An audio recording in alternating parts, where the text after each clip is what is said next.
warahmatullahi wabarakatuh. Halo semua, perkenalkan nama saya Nurul Zikriah. Saya dari Pendidikan Matematika Universitas Syahkuala. Nah, di sini saya akan membahas soal matematika berstandar Olimpiade untuk memenuhi tugas mata kuliah proses berpikir matematis. Nah, jadi teman-teman, mari kita simak video berikut. Diberikan segitiga ABC, siku-siku di B. Oke, sekarang kita akan mengkonstruk dulu bagaimana gambarnya. Katanya di sini ada segitiga ABC, kemudian siku-sikunya itu di B.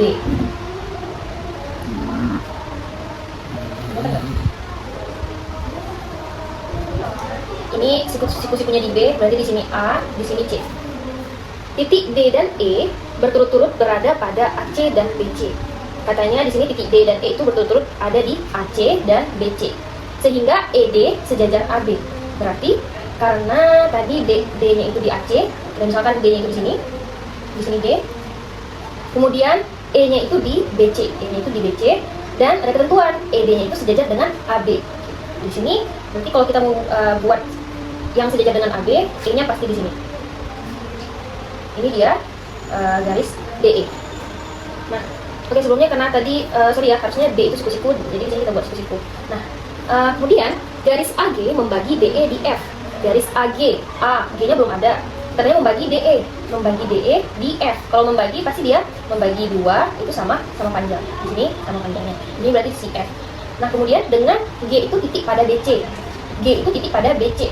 Berarti ada titik G yang kalau kita tarik dari A kemudian kena di F, kemudian kena di BC tapi di G namanya. Oke, kita tarik. Nah, ini dia. Di sini G. Nah, kemudian diketahui DF itu sama dengan 2 cm. DF itu 2 cm. Kemudian BE sama dengan 3 cm. BE itu 3 cm. CG itu 2 cm, berarti CG itu 2 cm. Tentukan luas segitiga EFG. Tentukan luas segitiga EFG. Nah, berarti yang ditanya adalah luas dari segitiga ini. Oke, teman-teman. Sekarang kita bisa untuk mencari luas segitiga itu, dia mempunyai rumus. Apa luas segitiga? Rumusnya adalah setengah dikali alas dikali tinggi. Nah, di sini untuk segitiga EFG itu alasnya adalah EG. Berarti di sini EG-nya itu alasnya, ya kan? Nah, kemudian tingginya itu adalah EF. EF itu menjadi tingginya. Nah, berarti kita harus tahu berapa panjang alas dan berapa tingginya, kemudian kita bisa dapat luasnya. Nah, katanya tadi perhatikan di AG, katanya garis AG itu membagi DE. Kalau membagi pasti sama besar, karena DF itu sudah diketahui 2 cm, maka EF itu juga 2 cm. Nah, berarti tingginya itu otomatis sudah diketahui berapa? 2 cm. Nah, alasnya nih yang belum ada. Nah, di sini alasnya kita misalkan itu A. EG itu berarti kita misalkan dengan A. Nah, sekarang tujuan kita adalah mencari A supaya dapat tingginya, kemudian kita cari luasnya. Nah, rupanya di sini kita bisa menggunakan konsep kesebangunan. Sekarang kita perhatikan segitiga ABG. Kita perhatikan segitiga ABG. Nah, pada segitiga ABG itu ada segitiga kecil yang bernama EFG, ya kan? Nah, dan EFG itu dia sebangun dengan ABG. Kita buat dulu. ABG itu segitiga ABG sebangun dengan segitiga EFG. Kenapa dia sebangun? Nah, ada syarat kesebangunan, yaitu salah satunya adalah sudut-sudut. Nah, sekarang kita lihat bahwa sudut B itu sama juga dengan sudut E. Pasti udah sama karena AB itu dengan DE dia sejajar, maka sudut B sama dengan sudut E. Oke, kemudian sudut G itu mereka sama-sama milik bersama, ya. Sudut G ini milik bersama. Kemudian yang satu lagi sudut A dan sudut F itu dia sama juga. Kenapa? Karena dia itu sudut yang sehadap. Kalau sudut sehadap itu sudutnya sama. Nah, maka memenuhi syarat kesebangunan dari sudut atau dalam bahasa Inggris itu namanya AAA. Ya. Nah, berarti untuk kesebangunan kita pakai konsep perbandingan sisi-sisinya. Kita lihat sudut ABG, berarti itu BG per tingginya AB ya. AB sama dengan, berarti alasnya ya, alas yang kecil sekarang, segitiga yang kecil, EG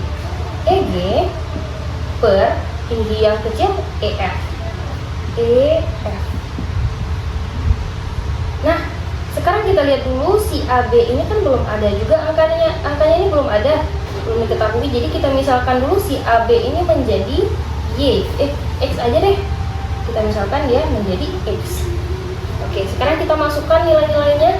BG itu berarti dari sini ke dari B ke G itu 3 ditambah dengan A. Sudah pasti ya, 3 ditambah dengan A per AB itu X, kita misalkan ya, sama dengan EG itu A per EF itu 2 cm ya. Oke, sorry, 2 aja. Nah, kemudian di sini kita gunakan konsep mengalihkan silang, kemudian jadinya itu 3 tambah A sama dengan dikali dengan 2. Oh, jadinya ini aja dulu ya. X kali A per sama dengan 3 tambah A dikali dengan 2.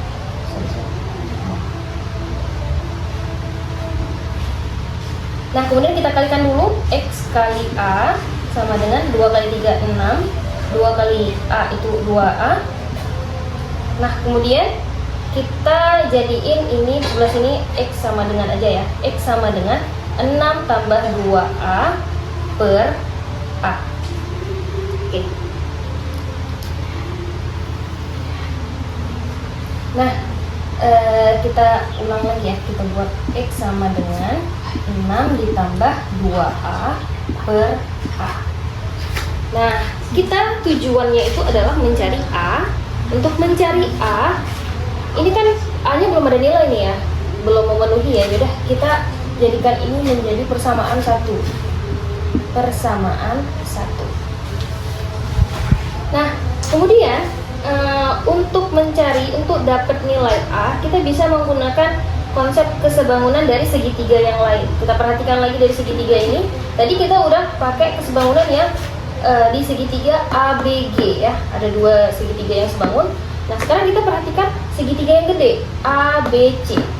Segitiga ABC itu sebangun dengan segitiga DEC. Iya kan? Kita buat dulu. Segitiga ABC itu sebangun dengan segitiga DEC. Dengan konsep apa? Sama kayak tadi, sudut-sudut ya. Sudut-sudutnya nanti bisa kalian lihat sendiri bagaimana. Nah, sekarang kita langsung saja ke perbandingan sisinya. Segitiga ABC berarti sisi BC per AB, BC per AB sama dengan sisi segitiga satu lagi ya, segitiga DEC, EC per ED. Ini ED ya. Nah, kemudian BC ini berapa? BC 3, kemudian A, kemudian 2, berarti 3 ditambah A ditambah 2 itu hasilnya 5 ditambah A ya, per AB itu X sama dengan EC itu A ditambah 2 A ditambah 2 per ED itu dari sini kemari, berarti di sini 2 pasti 4 dong. Nah, kayak tadi lagi kita kali silang, jadinya X kali A tambah 2 sama dengan 4 dikali 5 ditambah A. X sama dengan 4 kali 5 itu 20 tambah 4 dikali A itu 4A per A tambah 2.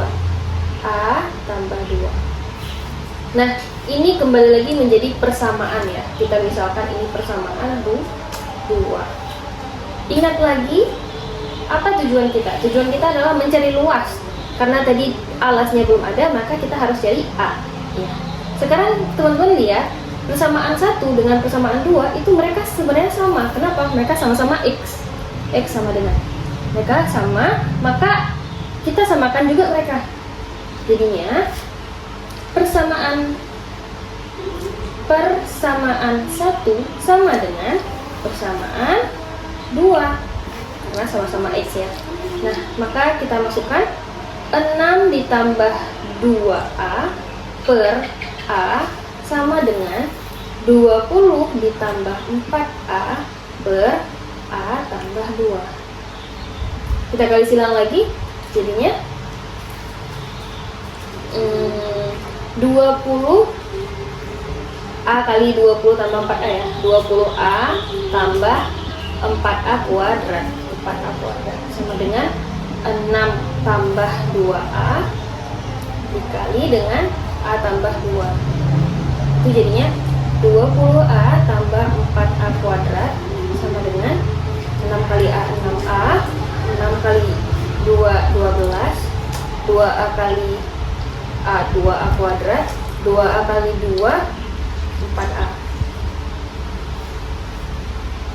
Oke, 20A tambah 4A kuadrat sama dengan, ini ada yang bisa disederhanakan, itu jadinya 2A kuadrat ditambah 10A tambah 12. Nah, kemudian semuanya kita bawa ke kiri aja, jadiin sama dengan 0.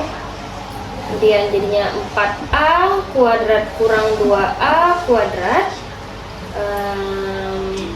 tambah 20A dikurang 10A kurang 12 sama dengan 0. Ini bisa disederhanakan lagi, jadinya 2A kuadrat ditambah 20 kurang 10 10A kurang 12 sama dengan 0. Oke, dari sini ini udah jadi persamaan kuadrat. Oke, sebenarnya di sini masih bisa dibagi ya. Bisa disederhanakan lagi, 2A kuadrat tambah 10A kurang 12 bisa dibagi dengan 2. Mereka bisa dibagi dengan 2. Jadinya A kuadrat ditambah 10 bagi 2 5, 5A kurang 12 bagi 2 6. 6 sama dengan 0. Nah, sampai sini kan kita mau nyari A nih. Untuk mencari A-nya pada persamaan kuadrat, kita bisa menggunakan cara pemfaktoran. Nah, kemudian jadinya berapa nih? Kita cari dua angka yang kalau dikali hasilnya min 6 dan kalau ditambah hasilnya 5. Nah, rupanya ada nih dua angkanya, yaitu plus 6 dengan min 1, ya kan? Karena kalau dikali 6 dikali min 1 itu min 6, 6 ditambah min 1 itu hasilnya 5. Nah, oke. Nah, kemudian ini berlaku cara A ditambah 6 sama dengan 0 atau A kurang 1 sama dengan 0. Maka ini dapat nilai A-nya itu min 6 dan nilai A yang ini sama dengan 1. Nah, sekarang kita lihat untuk pengukuran, untuk ukuran dari ukuran panjang, ukuran besar itu pasti tidak mungkin minus, Jadi yang dipakai itu adalah yang memenuhinya adalah A sama dengan 1 ini yang memenuhi. Ya. Nah, kemudian A-nya udah dapet nih, A-nya sama dengan 1 nih ya. Ini A-nya sama dengan 1 cm. Lanjut kita cari, langsung aja kita cari luas segitiga EFG. Luas segitiga EFG itu adalah setengah dikali alas dikali tingginya. Alasnya adalah 1, kemudian tingginya itu yang udah ada 2 cm. Nah, itu hasilnya adalah 1 cm kuadrat. Maka luas segitiga EFG sama dengan 1 cm pangkat 2.